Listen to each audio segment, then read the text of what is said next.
Hello दोस्तों। आज की क्लास में हम लोग बात करने वाले हैं सुप्रीम कोर्ट के बारे में। आपका जो सुप्रीम कोर्ट है, जिसे हम लोग उच्चतम न्यायालय भी कहते हैं, जो कि आपका दिल्ली में है, उनसे संबंधित जो भी क्वेश्चन आपके एग्जाम में यानी कि बिहार विधानसभा एग्जाम में पूछा जाता है, सभी क्वेश्चन देखने वाले हैं। एकदम सभी क्वेश्चन एकदम टारगेट प्रश्न है। सभी इतना महत्वपूर्ण प्रश्न है जो कि आपका एग्जाम में कई दफ़ा पूछा भी गया है और पूछने की संभावना है। तो ऐसी सभी प्रश्न को आज की क्लास में पढ़ने वाले हैं, एकदम समझते हुए कि सुप्रीम कोर्ट क्या है। तो चलिए आज की क्लास की शुरुआत करते हैं। इससे पहले आप इस क्लास को, इस सेशन को एक बार लाइक कर दीजिए और साथ ही साथ शेयर जरूर कर दीजिए।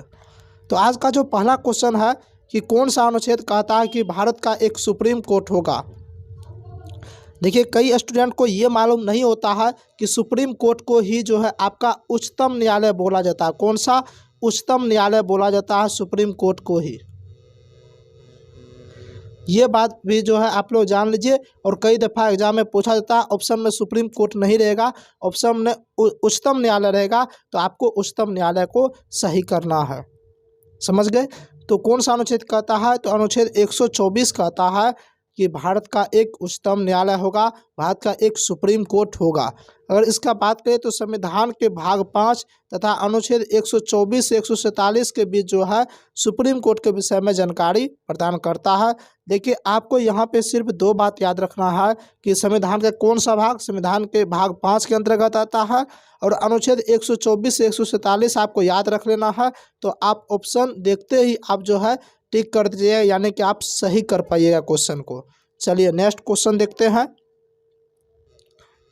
नेक्स्ट क्वेश्चन देखने से पहले आप लोग के लिए एक सूचना है कि जिनको भी बिहार विधानसभा सचिवालय का एग्ज़ाम देना है और आप फुल कोर्स ज्वाइन करना चाहते हैं और आपको कहीं भी उपलब्ध नहीं है, तो यहाँ पे हम लोगों ने जो है इसी को लेकर आप लोग कमेंट करने की वजह से आप लोगों ने काफ़ी स्टूडेंट ने बोले कि एक सर एक फुल कोर्स लाइए और पेड कोर्स लाइए जहाँ पे अच्छे तरीके से पढ़ाई हो सके और साथ ही साथ हमें नोट्स भी मिलना चाहिए। तो उनके लिए जो हम लोग फुल कोर्स लेके आए हैं, जो कि मात्र अभी स्पेशल ऑफर के तहत आपका 351 रुपया में आपका जो है ज्वाइन कर सकते हैं इस कोर्स को, जिसका फ़ी 500 है। लेकिन मैंने जो है कुछ समय के लिए ऑफ़र अभी बोले हैं सर से ऑफ़र करवाने के लिए, तो इसके तहत आपका 351 रुपया में अभी आप परचेज कर सकते हैं, ज्वाइन कर सकते हैं। और इस क्लास के अंतर्गत जो है आप डेली लाइव क्लास कर सकते हैं।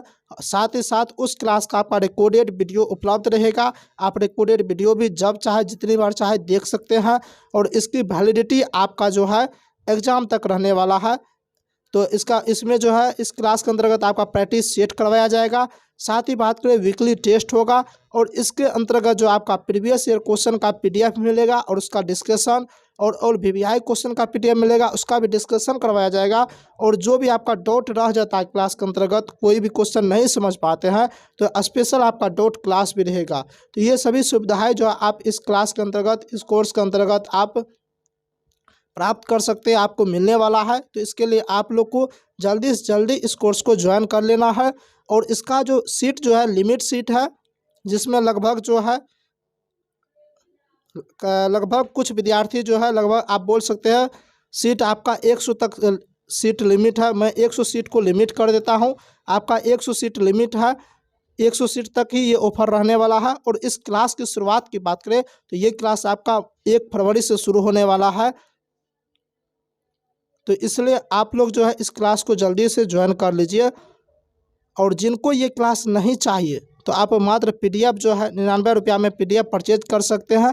और इस पीडीएफ के अंतर्गत आपको 3000 क्वेश्चन का पीडीएफ रहेगा, 3000 क्वेश्चन का। और इसके अंतर्गत प्रीवियस ईयर क्वेश्चन पीडीएफ मिलेगा और वीवीआई क्वेश्चन पीडीएफ मिलेगा, नोट्स पीडीएफ, ये सभी पीडीएफ आपको मिलने वाला है। लेकिन जिन्होंने कोर्स ज्वाइन किया है उनको ये सभी पीडीएफ 351 रुपया के अंतर्गत ही मिल जाएगा, उनके लिए अलग से कोई चार्ज नहीं लगेगा। और इसके लिए जो आपको इस वाले नंबर पे जो है व्हाट्सएप मैसेज करना है।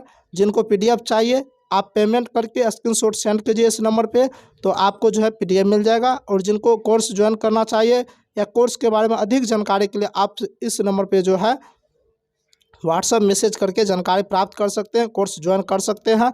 आपका जो है क्लास शुरू हो चुका है, तो इसलिए आप लोग को जो है जल्दी ज्वाइन कर लेना है ताकि आपका कुछ छूटे नहीं।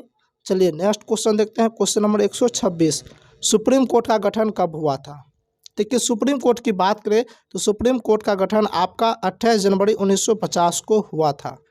अगर सुप्रीम कोर्ट की बात करें तो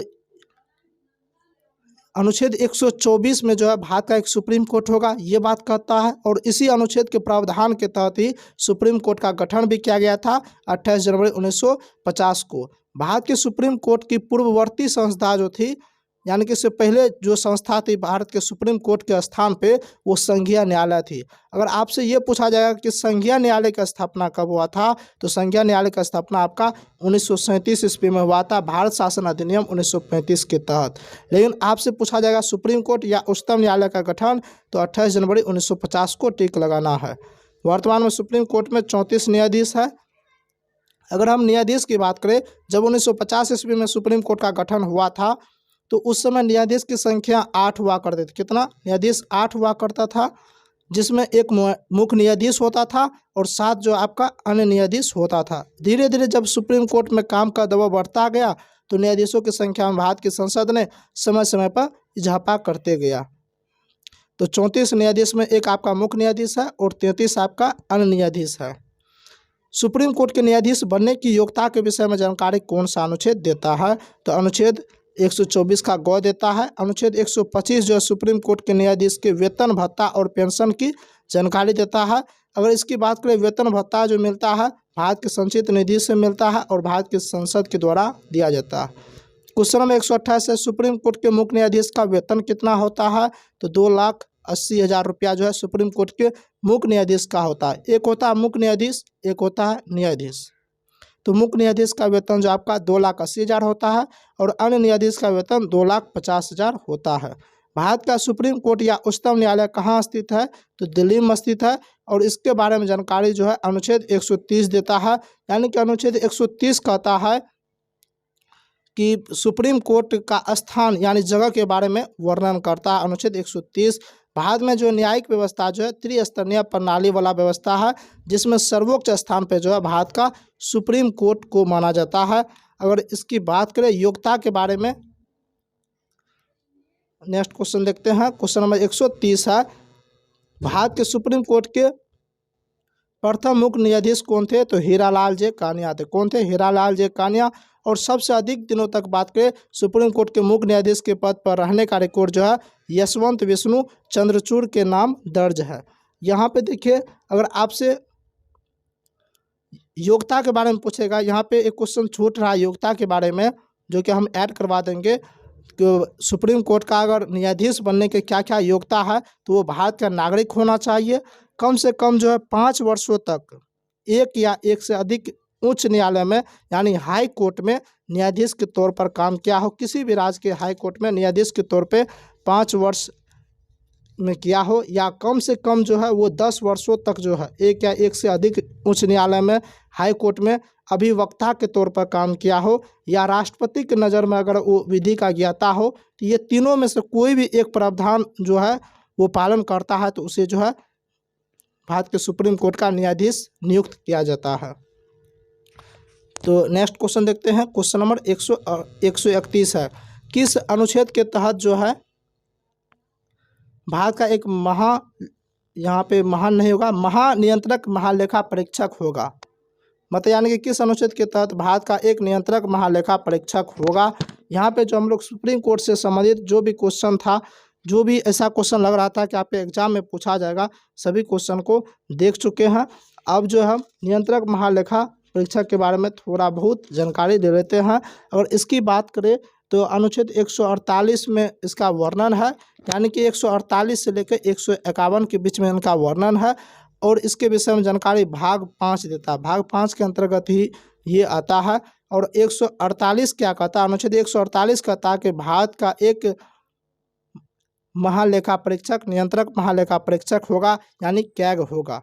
और इनकी बात करें महालेखा परीक्षक की का जो आपका नियुक्ति करता है तो वो भारत का राष्ट्रपति करता है। कौन करता है? भारत का राष्ट्रपति करता है। भारत के नियंत्रक महालेखा परीक्षक का कार्यकाल कितने वर्षों का होता है? तो 6 वर्ष या 65 वर्ष, यानी दोनों में से कोई भी पूरा हो। इनको समझते हैं क्या होता है। देखिए, जिनका उम्र यानी कि 6 वर्ष का रहता है, अगर आप बन गए 50 वर्ष की उम्र में और 56 वर्ष तक आप रहिएगा, यानी कि 6 वर्ष तक रहिए तो आप 56 वर्ष तक रहिएगा। और उसके बाद अगर कोई व्यक्ति है जो नियंत्रक महालेखा परीक्षक जो है वो 62 साल की उम्र में बना है, 62 वर्ष की उम्र में बना है, तो जैसे उनका 65 वर्ष कंप्लीट होगा, पूरा होगा, तो अब ये नहीं देखा जाएगा उनका 6 वर्ष नहीं हुआ। जैसे उनका 65 वर्ष होगा बस उसे त्यागपत्र देना पड़ेगा उसे। तो यहाँ पे यही होता है, जिनका 6 वर्ष पूर गया या जिनका 65 वर्ष हो गया, ये दोनों यहाँ पे रहता है। जो भी आपके ऑप्शन में रहेगा उनके अनुसार आपको टिक लगाना है। और यह अपना त्यागपत्र जो है राष्ट्रपति को देता है, यानी कि भारत के नियंत्रक महालेखा परीक्षक जो है अपना त्यागपत्र जो है राष्ट्रपति को देता है। और भारत सरकार के सार्वजनिक धन का संरक्षक होता है, यानी कि इनकी बात करें तो नियंत्रक महालेखा परीक्षक जो है भारत सरकार के सार्वजनिक धन का निरीक्षक होता है। और इनके कार्य अधिकार शक्ति के विषय में जानकारी अनुच्छेद 149 देता है। यहाँ से ज़्यादातर क्वेश्चन आपके एग्जाम में नहीं पूछा जाता है, इसलिए ज़्यादा क्वेश्चन जो है यहाँ से नहीं लेकर आए हैं। नेक्स्ट क्वेश्चन है क्वेश्चन नंबर 133। भारत के वर्तमान में महालेखा परीक्षक नियंत्रक कौन है? तो गिरीश चंद्र मुर्मू है। जब आपका एग्ज़ाम हो तो आप लोग, मैं एक बार बोल दिया हूँ कि वर्तमान वाला जितना कुछ है जब आपका एग्ज़ाम हो तो आप लोग देख लीजिएगा। भारत के प्रथम महालेखा परीक्षक जो है भरहरी राव बने थे। कौन थे? भरहरी राव बने थे। यहाँ तक तो हम लोग देख लिए। और इसके बाद जो आपका राज का शासन शुरू होता है, कौन सा राज का शासन शुरू होता है? जहाँ से काफ़ी ज़्यादा क्वेश्चन आपके एग्ज़ाम में पूछा जाता है, यानी कि बिहार से संबंधित कोई भी अगर आपका एग्ज़ाम हो रहा है तो उसमें राज का शासन से संबंधित इस टॉपिक से काफ़ी ज़्यादा क्वेश्चन पूछा जाता है। इसी के अंतर्गत आपका विधानसभा, विधान परिषद पढ़ते हैं और राज के बारे में, जैसे आपका राज्यपाल, मुख्यमंत्री, इन सब के बारे में जो राज के शासन चैप्टर के तहत ही पढ़ते हैं। तो काफ़ी थोड़ा बड़ा चैप्टर है और समझने वाला चैप्टर है। और यहाँ से क्वेश्चन भी पूछा जाता है, लगभग 2 से 3 क्वेश्चन यहाँ से स्पेशलिस्ट पूछा जाता है। तो इसलिए इस चैप्टर को जो है एक स्पेशल क्लास के तहत जो है देखने वाले हैं, पढ़ने वाले हैं। तो आज का क्लास थोड़ा कम समय के लिए हुआ है, लेकिन इसके बाद जो है ये टॉपिक ही आ जाता है। इसके बाद राज का शासन, तो कल वाले क्लास में राज का शासन पढ़ने वाले हैं। तो इसके लिए आप लोग जो चैनल को सब्सक्राइब कर लीजिए और साथ ही साथ ज़्यादा से ज़्यादा शेयर कर दीजिए। मिलते हैं अब नेक्स्ट क्लास में, तब तक के लिए जय हिंद।